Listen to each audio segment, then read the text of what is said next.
กับสวัสดีครับเหมือนนี้ขอกับบาวลิดเองเนาะพี่น้องเหมือนบาวลิดสิพามากินก้อยกุ้งพี่น้องก้อยกุ้งพักก็มีบัวลายดอกพี่น้องเก็บมาแต่ขางของดอกค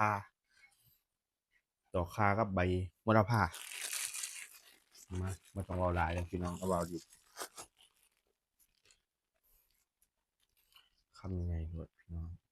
ก้อยกุ้งดึงพี่น้อง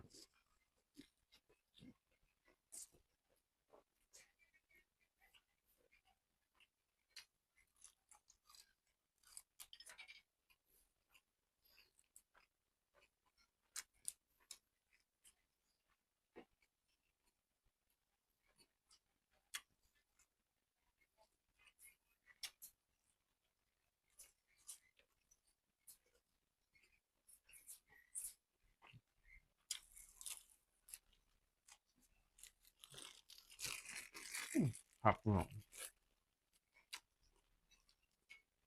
ไอ้น้องไตตัวหลังปลาเนี่ยบาวลิดเห็ด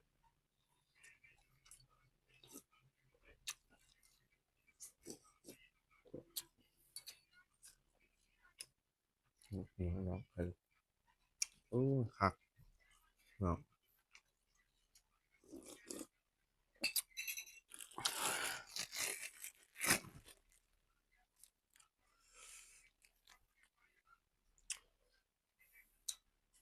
เนาะจริงเลย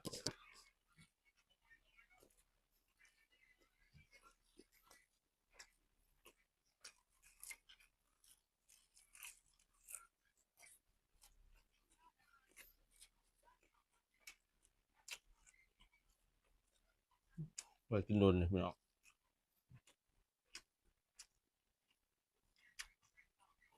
เอาผ้าให้เรา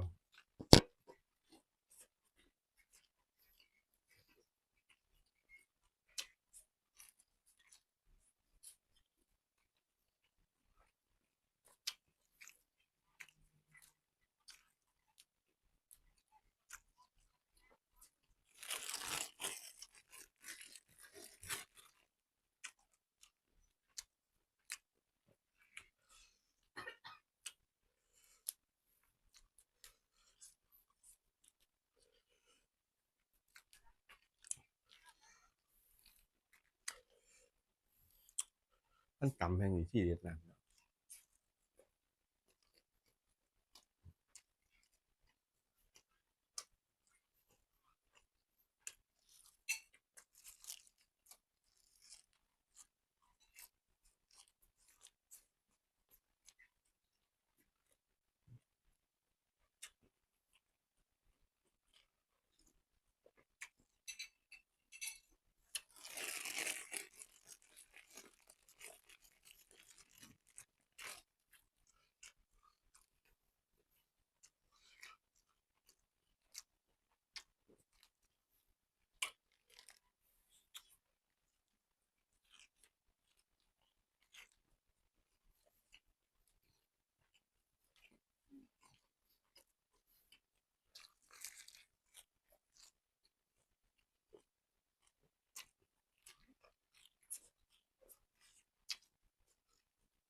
ตำใช้กับผักแผ่วนะพี่น้อง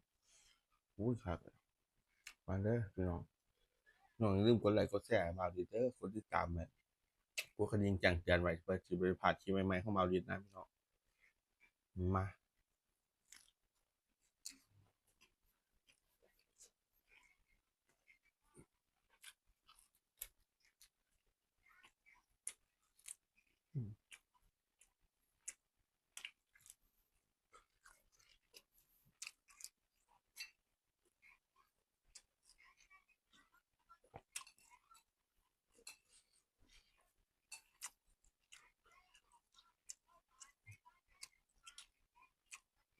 เกิดคนตายเนาะ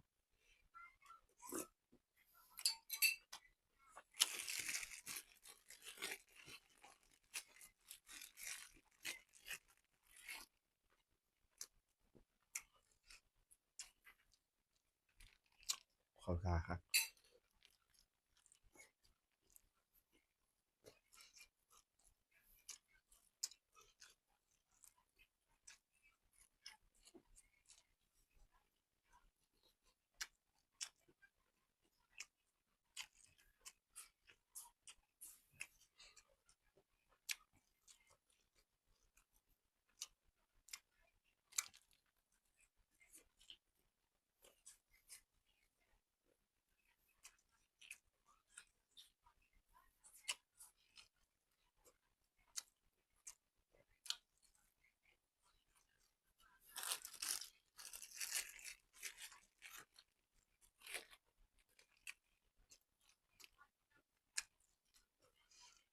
บ้านเขาก็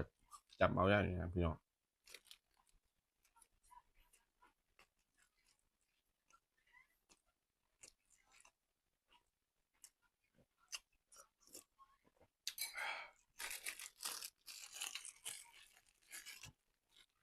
โอ้เผ็ดพี่น้องนะทำดูถ่ายทำยังไงเลยนะแบบพี่น้องมาเอาเบาหลายมาเอาเบาดิบดึง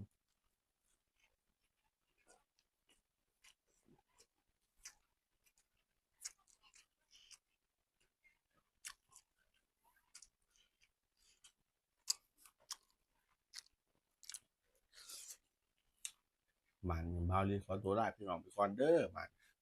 กราบสวัสดีครับ